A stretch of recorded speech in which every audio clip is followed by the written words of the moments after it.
This morning, we're going to look at some verses in the Gospel of Mark, chapter 10. And if you want to follow along in a Bible you brought with you or one of your devices, you can. If you need and want to follow along in a Bible and don't have one or didn't bring one, on the rack under the chairs throughout the sanctuary, you'll find Bibles, and you can follow along there. In fact, if you are here and you don't have a Bible, I want you to take one of those Bibles under the chair. You open the cover, put your name in it, you take it with you. It is yours. It's a gift to you, not even from us. It's from the Lord. His word is a gift to all of us. And so take that with you. In fact, if you know somebody who doesn't have a Bible and maybe you've had conversation with them or you just feel like it's an appropriate and timely gift for somebody, take one of those Bibles and present it to them. Give it to them as a gift. And I encourage you to do that. We don't want anybody without a Bible who needs one, wants one, looking for one. Want you to be able to do that. So, every so often, I come back to this passage in my preaching. There's certain passages I kind of visit from time to time and go back to. And so, this morning is one of those mornings. As you look at the life of Jesus through the Gospels and the people he impacted, the people he healed, the people he spoke to, sometimes they'll have a name, most of the time not. And this is an occasion where this person's name is recorded in the Scripture. And I just that alone, I want that to be a reminder to you that he knows your name. He doesn't just see you as a group of people this morning in this building. He knows your name.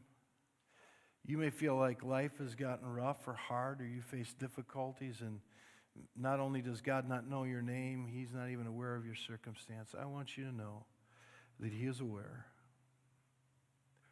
And you are not far from his thoughts. Even if he is far from our thoughts, you are not far from his. You have a name, and he knows it. And he knows where you live. He's got your address. And I want you to be encouraged this morning. For those of you maybe who are facing a difficult time and you just feel like, is it even noticed? Does anybody care? I want you to know he remembers your name. He knows your name. Turn to the person next to you and say, I may have forgotten your name, but he knows your name. Right? Hopefully you're not talking to your spouse. They've probably been calling you honey for so many years they forgot your real name, right? I'm kidding you. He knows your name, cares about you. I want us to look at this passage. A man called the son of Timaeus. We call him Bartimaeus. Those of you who are language experts, you'll know that B-A-R, bar before any name in the Bible means the son of. So in this case, Bartimaeus is the son of Timaeus. And you'll see that here in the scripture. But Jesus, in verse 46, it says that they came, him and his disciples, they came to Jericho. And now it was a point where they're exiting Jericho. They're leaving. And so they're leaving Jericho, him and his disciples, and of course a great crowd. So Jesus and his disciples are traveling into the town. Of course, Jesus shows up in town or the city, and people start to hear about it. And some who have maybe heard him before rally around him. They gather. Some have heard of him, and they're just curious. What is he really like? Maybe he's going to do one of these miracles we heard about.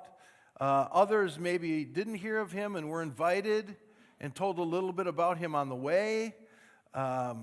Religious leaders may have gathered because they were always looking to trap him and, try to trip him up so the people would stop following him and they would feel once again more secure in their religious or political position and control over the people instead of experiencing Christ who brings real freedom to us.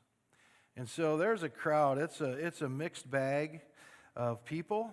And he's gathered, they've gathered. He didn't gather them. They gathered around him. And he's now leaving the city. And not only in the city, but outside the city, on the roads leading in, you would find different people who gather along the roads. And many times you would see, at the gates in those areas, you will see those who had some measure of disability that they could not work and provide for themselves. And so they would beg for alms. And people would have compassion and generosity, and they would help them. But they also wanted to know, are these people legitimate? Are they just don't want to work, and are they faking to have a disability? How do I know that this is a legitimate need, or somebody just showed up with a cardboard sign or whatever it is, and they're fooling people and taking advantage of them? And so that was sometimes hard to discern. However, the local government and region, they came up with ways to endorse and let people know that they authentically are a person in need. And we're going to see how that happens here in this passage. And so they come up and they're making their way. And here is an individual who has been certified to beg because they are blind and Bartimaeus could not work and provide for himself or for his family that way. And so this is what he had to do. This is what his life entailed and what it became. And so when he heard that it was Jesus of Nazareth coming by, Bartimaeus started to cry out, "Son of David, have mercy on me." And of course, when there's a crowd of people, even though they didn't have, motorized vehicles and trains and making all that background noise that you and I hear, it was still a crowd of people. And the chitter-chatter and the talk and the walking down the road and people discussing and doing whatever they were doing, there was commotion and noise. And so Bartimaeus had to yell, "Son of David, have mercy on me." And those around tried to silence him, kind of like, "Hey, quiet down. You don't need to be a distraction right now." In other words, sometimes the message is given for those who maybe are hurting or have a disability as if, just quiet down. Don't inconvenience anybody. Sometimes we don't have a disability, but we can feel like this is a person as if we don't matter. Other people are more important. Our need is not as important as someone else's. We're told to kind of move to the background. And, we feel a little rejected. We feel hurt. We feel judged in a manner that is not correct or not suitable. And so this is kind of the setting that's going on and is not a foreign setting. When we look at the life of Jesus, these were the settings most days for him, it seems like. And so here they are. There's a man yelling out. There are those who are rebuking Bartimaeus, telling him to be quiet, and he just cried out all the more, "Son of David, have mercy on me." And he continued to shout and got to the point, it says, Jesus stopped. Why don't you say that with me? Jesus stopped. You see, you as an individual, you can get his attention. You're that important to him. I don't know your status of life, but Jesus took time for somebody who was a beggar. Because it wasn't about their title, it's always about the person. I mean, we know we gather in this place because it's all about him. But you and I sometimes need to look at the people around us and go, you know what? It's all about you. It's not all about me. It's about you. Jesus stopped. Jesus stopped, and this is where he set the stage for something marvelous to happen for Bartimaeus. Jesus stopped and calls and tells the people, bring that man to me. Now, sometimes we get the view that, Jesus should have been a little more kind, as if we can scrutinize him. Why didn't Jesus take the time to, walk through the crowd, get to the side of the road, kneel down by the man who was sitting there begging, who was blind, and kneel down by him and have this kind of imagery in our mind? Why wouldn't Jesus do that? Because he has a great plan here for Bartimaeus, for somebody who's calling out in need. Jesus was setting the stage for Bartimaeus to do something that we'll call this morning the move. All right, can you say it with me? The move. Oh, you got to say it cooler than that. The move. Oh, yeah, the move. Okay? The move. Listen, those of you who are here who know me a little bit, those of you who don't, you'll just get a little snapshot. I enjoy golf. Now, granted, the last time I played this year, I think, was in July. It's the middle of October. So I do enjoy it. It's just, sometimes you play a little more than others. And that's just the way it goes. No big deal. I'm not sorrowful over it. I'm not grieving, oh, poor me, I didn't get to play golf. It's just, I have an interest in it. Most days I'm not very good. If you want me to prove it, you need to invite me to go play with you somewhere, sometime. In this winter, a month in Arizona would be fine. Kidding. So, when you have a hobby or recreation, in those moments, Google or YouTube can kind of be a friend to you. You're taking that from a pastor who's not very tech savvy, but, Siri helps me. Hey, Siri, and I tell her things and she does them, and sometimes I call her less than desirable names. Nothing really inappropriate, because she doesn't understand my English. You've sent probably a voice text and then went, why did I send that? Look what they auto-corrected or incorrectly did on, anyhow. So YouTube, Google can, be my friend on a hobby. And, I want to improve because, and it's not like I practice. I'm the guy who shows up at the tee times in 2 minutes. I'm taking off my shoes, throwing on my golf shoes, grabbing my bag, running over, throwing my stuff on a cart, because, this does not carry a bag and walk 18 holes. I'm just telling you. It's hard enough for me just to get myself around. So, and, it's a hurry and, showing up at the first tee and one shoe's not tied and whatever else. So, but, I like to know some things, maybe some things that I can practice while I play, because it doesn't matter. My score is, I'm not going to be playing on Sunday on TV, if that's what I'm trying to tell you, because I have more important things to do. No, that's not the only reason. I'm just not great at the game. So, anyhow, as you study and look at golfers, and now in these days, you've got all kinds of instructors and teachers who can, put up a video and slow it down and freeze frame and do all this of some marvelous golfers through history.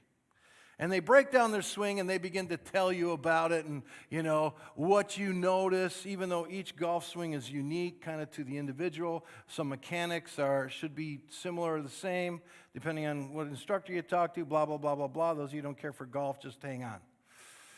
So, a great golfer in history was Ben Hogan. And some of you in this room would know that name. And they have taken old footage and had a way to break down his swing. And, even during interviews back in history, as he was kind of winning everything for a time, they'd interview him and talk about golf and the golf swing and what we should do as recreational golfers and all this. And he would describe and do many things. But there's one thing he never told that they discovered now, generation later, that other great golfers had. But Hogan was silky and smooth and just, a great ball striker and accurate and long and all those things that a golfer wants. There was something that they labeled the move. There was something he would do in his golf swing that they noticed that he never talked about and never revealed, though he would talk about other stuff. And it was the move. Yeah. And so I'm not going to demonstrate it for you because I could demonstrate it and you'd go, I didn't see the move, But there was something he did that kind of transported him to be a bit of a legend in golf. And I want you to know, in this passage of Scripture, Jesus sets the stage for Bartimaeus to make the move. He does something that allowed him to be launched into a transformed life that you and I should maybe pay attention to. We should consider. And so Jesus, instead of going to him, Jesus is actually doing something greater for Bartimaeus when he says, tell the man to come over here. Bring him to me. Look what happens. He's calling out. Jesus stops. The people, Jesus says, bring him here, call him, get him over here.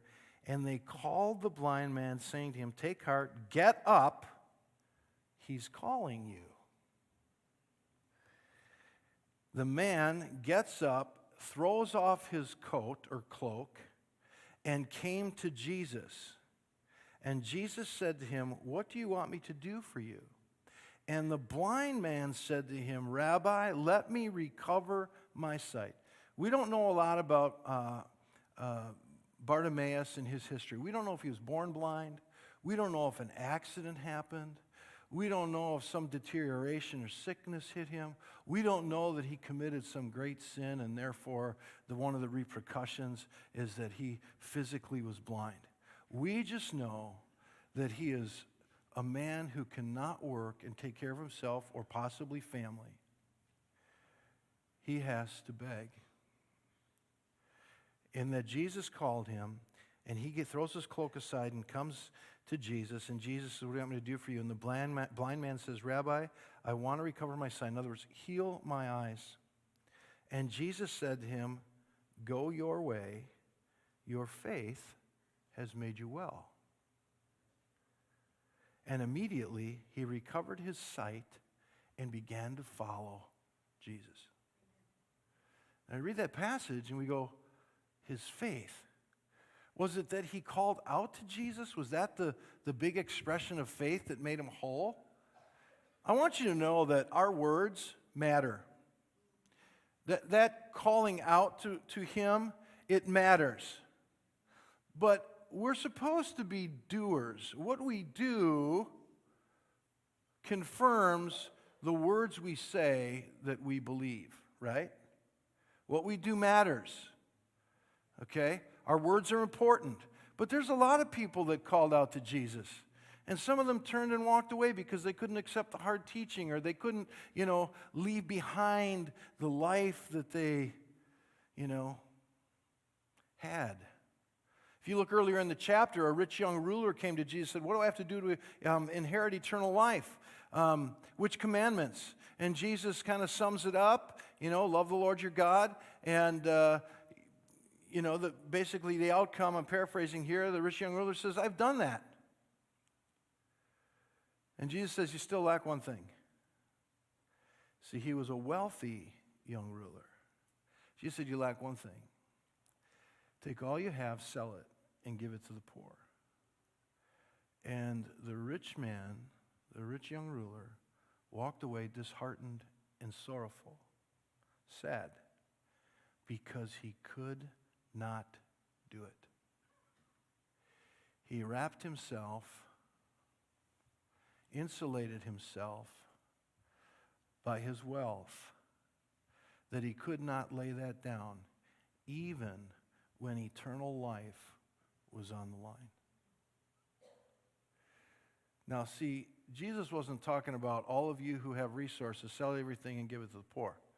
He just knew that this young ruler was wrapped up in physical possessions to the point that those things became his dependency, his comfort, and his God. And Jesus recognized it and said, for you, you've wrapped yourself in this. You take that cloak off and follow me. You see, the expression of faith was not so much what Bartimaeus yelled, "Son of David, have mercy on me." You see, in that region and time, and some of you might remember this because I've shared this piece before, I talked about earlier that people wanted to give to those who needed it as they went in and out of the city, around the city. But how do we know that they're authentic or genuine? Well, there's a way that they did that. You know, for some of you, we have little fests around here. You know, Wisconsin's kind of famous for every little town having their fest or sidewalk days or a part of their town or village where someone can go and pay to be a vendor on a certain day or so often, and so you pay a fee to the city or whoever, the municipality, who's ever in charge of it, and they in turn give you a receipt or endorsement or privilege to go set up your shop, to set up your business. Well, this operated in the same way, but back then what they did is they had a garment made that had a certain pattern and thread pattern in it and a color to it that was a symbol to everyone that whoever wore this has gone through the hoops, and they are authentic, and that is their license. This garment was their license to beg. And when people saw someone wear that, they knew that they didn't just show up with their cardboard sign or that they were not faking it, that this cloak was their certificate of proof and that you were giving to someone who was genuinely in need. So Bartimaeus is wearing one of these. You see, this was the expression of faith for him. It says he sprang up when they said, "Go to Jesus." And it says he threw off his cloak. He threw away, he laid down while he was still blind.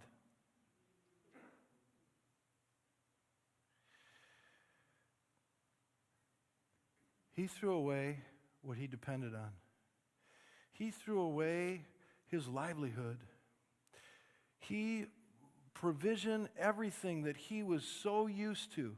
Let's face it, you know, you and I can have a challenge or a deficiency in our life or character or whatever, and we learn somehow to cope the best we can. And you know what's interesting is we begin to accept it and grow comfortable with it, that we get to a point where this is what life is. And you know what? This is just how it's going to be. And we grow comfortable with it. Even though it might be something that is difficult or is a challenge for us, we clothe ourselves and also we get used to it and we insulate ourselves from a different way of life. Hoping with the point of action that life could be better. Or we think this is all I've got. And if I let go of this, I won't have anything. I'll be lost. And so sometimes we get caught hanging on to the lesser when God has more for us to become, more in the way how he uses us, the more revelation of who he is, more to everything that affects our life. So here's Bartimaeus sitting with a cloak on. Jesus calls him. He gets up, throws off his livelihood, that which he depended on, that which he grew used to, that which he insulated him, that which represented that he could function and at least make it in this life. he threw it aside while he was still blind. You know, growing up with, my parents, and they're here, but my dad, of course, he took a lot of opportunities to say a lot of things to tell me how to live in my life, just like maybe your dad or an uncle or somebody, mother, whoever, and you listen and you go, yeah, and whatever, and or maybe you were like, yeah, and you walk away and you're like, yeah, the old man, he doesn't, whatever, it's a different day, blah, blah, blah, he's old school, whatever. But there are many things, obviously, that touch my life that I can recall, that I remember. One of the things that I remember him telling me was, you do not quit one job until you have secured another job that you're going to go to or start. There was no, well, I'm going to quit this one and then I'll kind of figure it out, or I'll find something, or I'll get around to it, or no. You stay working that job until you have another one secured. You might have a day or two off in between or something like that, but you do not quit and give up what's in your hand until your other hand is about to be fed or being fed. I think there's wisdom to it. No question. When it comes to faith here, Bartimaeus, he was before my dad, so he didn't hear that advice. When it comes to the issue of faith, there's this principle. Bartimaeus, this was his expression of faith that led him to receive his sight. He threw off his livelihood when Jesus called him to come. That was Bartimaeus' expression of faith. He did not wear the cloak over there and say, well, I'll see what happens because I still got this, and if it doesn't work out, then I can go back to begging. Bartimaeus threw his cloak off. And I'm sure that walk from where he was at to where Jesus was probably wasn't very far. He's on the side of the road. Jesus is on the road. I mean, it's like, I remember my wedding day. Sue and I got married in a church. It was a rather large church. I stood at the front, and even though it was a large church, it still wasn't a terribly far walk from the back door. But when her father and her broke the threshold of that door, that short little walk could not be quick enough for me. And they took their time because, he wanted to show his daughter off, and she's got her wedding dress on, and she's gorgeous, and all of this. And I'm at the front of the church going, would you put the pedal to the metal, and would you just get down here? I mean, come on. Look what's waiting for you. It was not much of a draw, let me tell you that. She took her time. Anyhow, that little walk seemed like a moment of eternity for me. And I'm sure that moment somehow in humanity, because I'm acquainted with humanity, the moment he took that expression of faith and had to make that short walk while he was still blind to Jesus, not knowing that he would get his sight, and his livelihood was already swept away by some thief.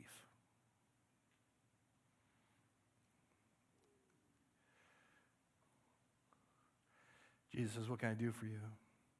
I want my sight. Jesus says, your faith made you whole.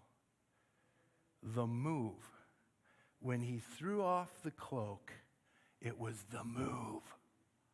Jesus provided the opportunity. If Jesus would have went over to him and knelt down by him, there was no opportunity for Bartimaeus to express that kind of faith or make the move. Instead, Jesus didn't go to him. He said, I've stopped. Call him. Bring him to me. It was the opportunity Jesus provides you and I to make the move. To take off that which maybe we have depended on or wrapped ourselves in or insulated ourselves and settled into a way of life that has somehow been a measure of brokenness or blindness or some deficiency or some disability, that even though we follow Christ, we still have insulated ourselves. We're bringing our cloak along just in case.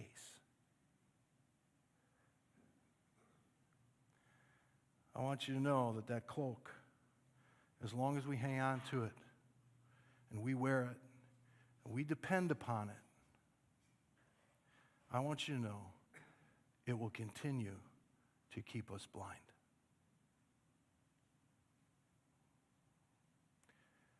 You're saying, I'm not blind. You know, maybe there's things in our life, my life, that we don't see so clearly over like we think we do. That if we respond to Jesus in His Word, and I don't rely on my way, but His way. If I don't rely on the patterns I've developed or the patterns you've developed because somewhere in your past you've been hurt, or something was difficult, or you were taken advantage of, or something back there has impacted you that you have found a way to cope or make it through, you have wrapped yourself in that very thing. And you're used to it. We're used to it. We depend upon it. The way I've gotten through, I've done it my way. Those of you who are over 50, you know that that's a song. The rest of you, let me sing it for you. No, I'm kidding. I'm kidding. We insulate ourselves. We wrapped ourselves in it. We follow Jesus. We look to Him. But we don't really gain our sight. We don't make the move. For us to grow in our faith and to gain greater understanding, revelation, the sight of Jesus and who He is and what I'm supposed to become and how His faithfulness will be there, you and I need to make the move. You function in your relationships now because you've clothed yourself in a way that you've coped after a rough or bad history. This is one example. And so we keep wearing the cloak. When Jesus has a whole nother way that we can do relationship, or how we're supposed to function, or how we're supposed to act, and how He will protect us, and how to operate in grace and mercy. I mean, the list goes on of who we're supposed to become and how we're supposed to make decisions and conduct ourselves and all of that. Is it possible that we're here in this room today, regardless of where you're at with Christ, or maybe you don't even know Him or never asked Him into your life, and somewhere along the line, you wrapped yourself in something. You haven't made the move. I want to encourage you, if you know what it is, spring up, take the cloak off, make the move. Make that step, that little walk, where you might feel nervous, you might feel exposed. You're something you've been so familiar with, you are leaving behind. Something you've kind of depended on in your mind that maybe has brought some measure of security or false security.